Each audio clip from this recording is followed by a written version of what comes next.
Okay, this is a video to show removal of grout on the perimeter.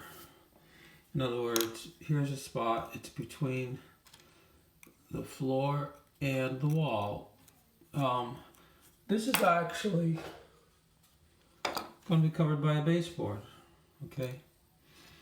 Baseboard is a 1/2 inch and it just covers it. I'd originally laid this out so it would be 1/8 inch. But when I actually put it down, I veered away from that, and I'm still covered by my 1/2 inch. I probably added another 1/8 inch, but it's still okay. Now what I've been doing is going around. For example, when you actually grout it, you can't really just stop, right here. The grout, because the way it goes in with the float, fills in these spaces. But the grout is not supposed to go all the way up against the wall, because the grout is it's like a rock. If there's some expansion, it's going to push against the wall, and conceivably you might get a buckling of the tile around the perimeter. So the idea is to go around the perimeter and just clean it out. The grout is not there in all places. Some places it just didn't get there. Another issue here is that in some places I'll need to add a little bit of grout because the grout didn't fill in these things. Okay, I have a tub of linen, same color, ready mixed grout that I actually used on a different project, and I didn't use it on this. Here, I wanted to get stronger grout, so I mixed it dry. And so I will just patch some areas. I'm going to be removing grout in certain areas to try to clean that gap so it's not pushing up against the wall. But I'll have to add grout in other areas. So it's a little bit of cleanup. And around this edge where I'm cleaning it, there'll still be grout actually on the surface of the tile, just because it didn't all come off there because it was kind of piled up in that section. Because you can't wipe it when you push it in there, but also with the float you really can't clean it off properly. So this is an area where I just have to kind of scrape it, and I'm going to give this another go with the sponge and the water to remove this haze. But actually I'm removing more than just haze. I've actually got some grout here that I'm just going to chip off around the perimeter. Here's a section up against the tub. Caulk is going to go in there. This one I didn't. This was more visible because it wasn't overhung or anything, and I didn't really get as much grout in there. Although I might have actually removed some of it. Here's some more against this wall, up against the floor. Where it meets the floor here, there's little sections. I'll remove all of that. Anyway, I'll hit pause and I'll just kind of show you after I've done this and removed some of, give it another final sponge down to remove any existing haze, and particularly around the perimeters where the wall baseboard's going to go down. There are definitely hazy areas in there that are going to show after the baseboard. I still have to remove that, and then I'll do a little brief discussion of the overall result. I'll hit pause. Okay, I finished. I vacuumed out the grout in the spaces between the wall and the tile. I also gave it a kind of a final wipe, so pretty much the grouting job is done. On one side it goes under the baseboard heater. On another side it will go under the baseboard. On the front it's going to go under a threshold.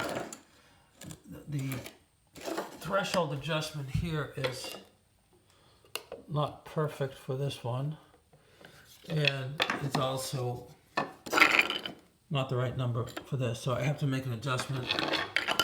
I either have to shave a little off of this. This is for the one where there is a change in height, which there is. This is the one that's designed for the same height. this I could add a strip to, but either one, I'm not sure about that. My main problem that I did have in doing this was that due to issues with the thin set, I did have some tiles that were loose. I did have one brown tile, for example, a small one. As I was applying the grout, it just popped right off. Now, normally they don't pop off because they're attached by glue to the mosaic mat and they stay in place. Well, I just put that one back in and kept grouting, and now I can't even find which one it was. It went back perfectly in place just by the grouting process.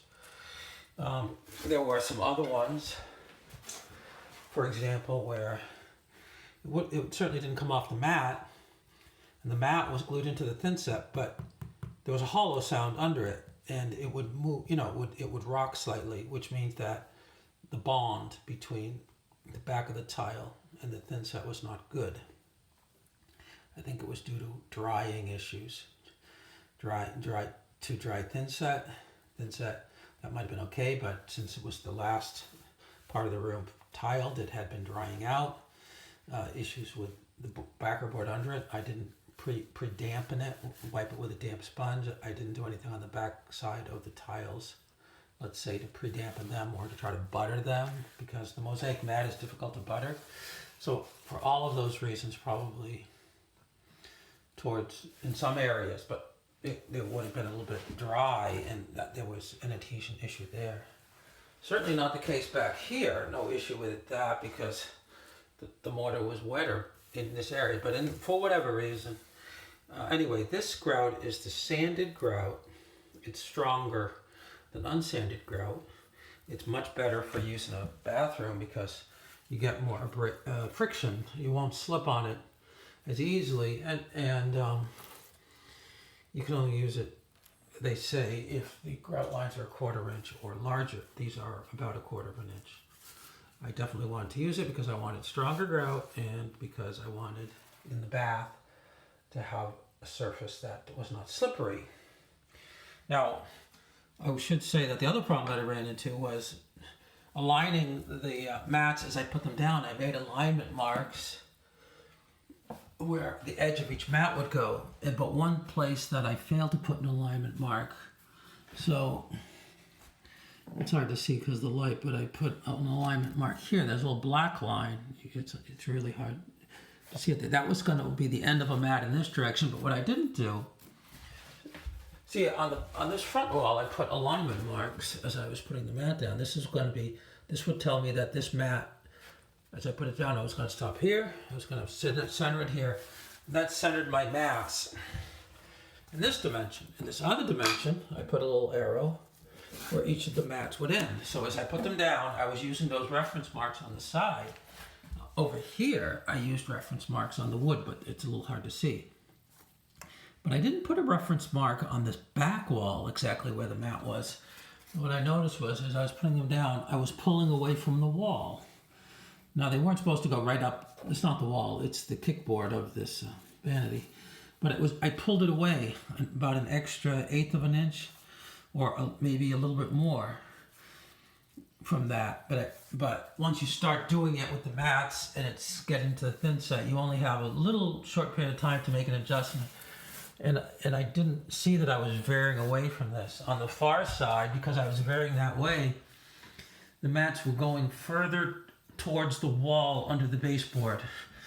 But they were set up to have an 1/8 of an inch on either side. This one ended up more, and this one I ended up using up the 1/8 of an inch.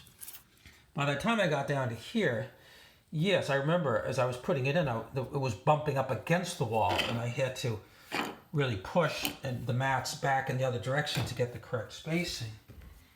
So as a result, for example, this little gap here really should only have been probably about half of what it was ended up. It's still going to get covered by the baseboard. So I was lucky enough that the errors did not, build up to such a large degree. But as a result, this gap should also have been shorter by about another 1/8 of an inch. Now, it is an 1/8 of an inch on this side, but the line was not supposed to be straight because the shower was not parallel to that wall, but it wasn't supposed to pop out quite this much. So this is going to be a thicker caulking line between the tub and the tile here than what I wanted.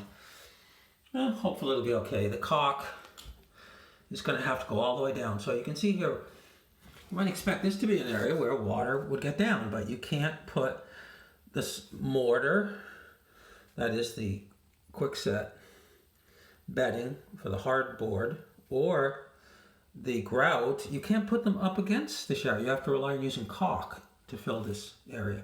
So I have that caulk's going to go all the way right down to the subfloor in this area, and hopefully that'll give me a good seal. So we'll see how that works out. So that's basically the end of this tile job. Now I'm going to have to move on to other parts of the room. Okay, thanks.